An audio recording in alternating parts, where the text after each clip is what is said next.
Me preocupo bastante com a expansão islâmica. Por meio da migração, eles estão tentando invadir outras partes, como a Europa, já que eles têm mais filhos do que os europeus. E de repente, os latino-americanos podem acabar mudando até mesmo a sociedade, as leis, e também podem chegar à América Latina para fazer o mesmo. Gustavo Petro já afirmou que trará palestinos para a Colômbia. Não sei sua opinião sobre isso. Minha opinião é que é verdade. E na verdade você não precisa ouvir a minha opinião. Ouça eles. A melhor forma de saber o que o inimigo planeja é ouvindo. E eles dizem isso abertamente. O Islã aspira a um mundo muçulmano com um califado global e todos seguindo sua religião. E existem várias formas de fazer isso, né? Uma é a jihad, a guerra, a espada. Mas não é o único caminho. Há outros mais suaves e disfarçados, como a Dawah, que funciona como procedimento. Elitismo e ação social. E, por exemplo, se há pessoas frágeis na sociedade e idosos, convertê-los lentamente. E assim. E então você começa a ter migração também e começa a ter massas críticas. Ou, por exemplo, a jihad não é apenas a espada. Aliás, também existe a jihad midiática. A jihad, por exemplo, financeira, por exemplo, o que faz o Catar? O Catar é um país que investe muito. Por exemplo, Londres é uma cidade que, em sua maioria, ou seja, pertence mais ao Catar do que aos próprios. Os cataris possuem mais propriedades em Londres do que a própria realeza local da Inglaterra, e o que eles fazem é financiar e financiar e financiar as universidades, por exemplo, também na América Latina. A propósito, você tem faculdades e auditórios cheios onde o dinheiro do Catar flui. O que ocorre se, por exemplo, meios de comunicação, academia e influenciadores são financiados por eles? A flotilha, quem financiou a flotilha? E aí surge um discurso defendendo a entrada de mais imigrantes. Há políticos que recebem e dizem: se entra no meu bolso, está bom. Tenho que prestar contas ao Catar, devo receber mais imigração de países árabes? Porque são as ordens do cheque e assim as sociedades começam a se encher dessa migração silenciosa que inicialmente é inofensiva. A maioria dos muçulmanos não vai sair por aí fazendo um 7 de outubro do nada. Há alguns que sim, que são os radicais do espectro, digamos os extremistas do espectro. Não quero dizer radicais, mas os extremistas ou os fundamentalistas, melhor dizendo, essa é a palavra correta. Mas a outra parte, os apáticos. Simplesmente o que eles vão fazer é que amanhã vai ter eleições. Por exemplo, em Londres, e vão votar no prefeito muçulmano.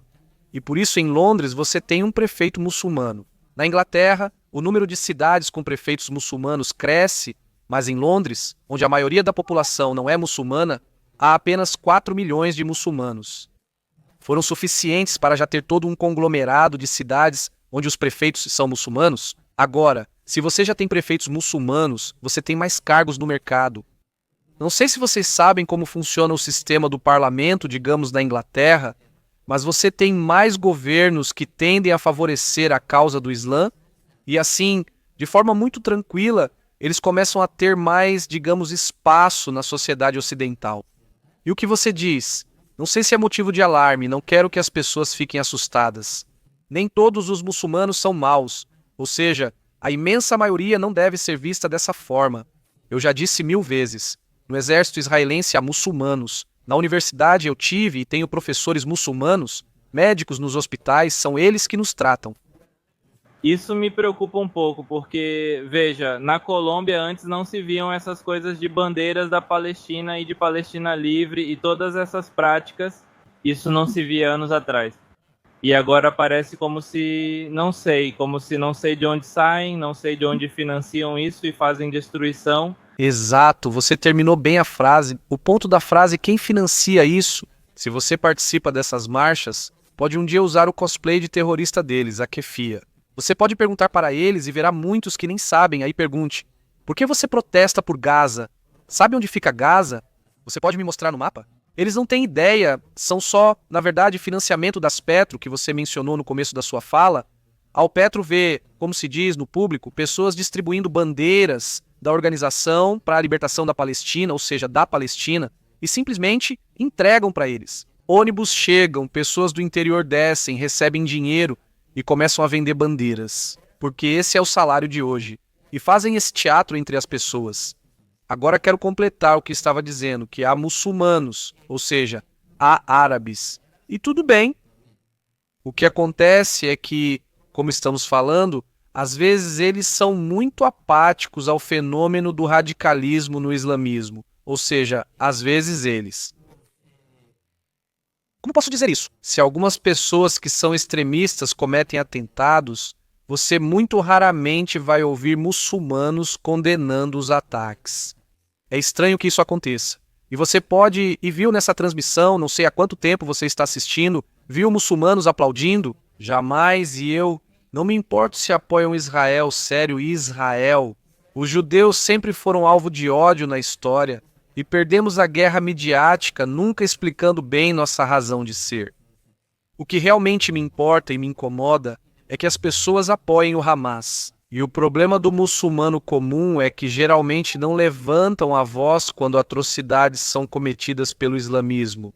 E essa é a grande tragédia aqui, que nessas sociedades que eu mencionei existe a migração. E essas pessoas decentes que vão trabalhar como operários, construir ferrovias, dirigir ônibus e limpar restaurantes. Sei lá, os trabalhos que os migrantes costumam fazer, mas quando acontecerem as atrocidades, eles vão fazer exatamente o que você disse.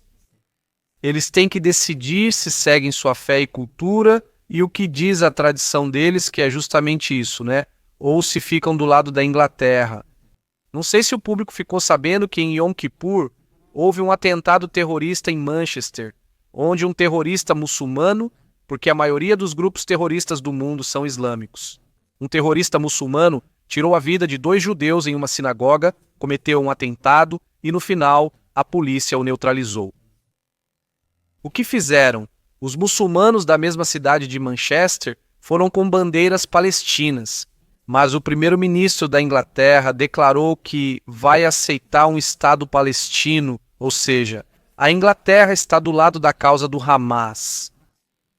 Depois do ataque em Manchester, esses pró-palestinas saíram com bandeiras para protestar. Você entende o nível? Fazem um atentado em uma sinagoga, tiram a vida de judeus, de uma pessoa, de um idoso, em um atentado islâmico abertamente terrorista. E a primeira coisa que fazem é sair com bandeiras para protestar. O que você acha? Essa é a grande paradoxa aqui, que as pessoas que são muito decentes e inofensivas não vão levantar a voz diante desse tipo de coisa nefasta. Então, Por isso me diga uma coisa, Jacob, não sei se é lícito ou não, mas você sabe como esse pessoal luta por meio de subsídios para as universidades, digamos, patrocinam todas essas marchas contra Israel e tudo isso, Israel de repente não poderia usar a mesma estratégia que eles, financiar certos movimentos, para que essa luta também pareça um pouco mais equilibrada, para que não pareça tão desigual essa luta midiática que esses patrocinadores da mentira têm.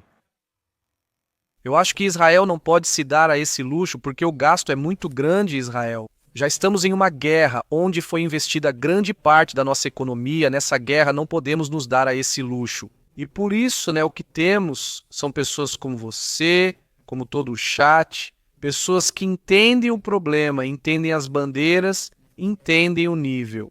Que haja um atentado em Manchester e saiam com bandeiras da Palestina, significa que a bandeira da Palestina representa algo muito nefasto. Então, pessoas que estão despertas no mundo têm que se unir à causa e não esperar que Israel resolva todo o problema. Ou seja, as pessoas do mundo também devem se unir ao lado de Israel de forma ativa na política, em manifestações e na mídia. E compartilhar nossos vídeos e compartilhar de outras redes sociais, claro.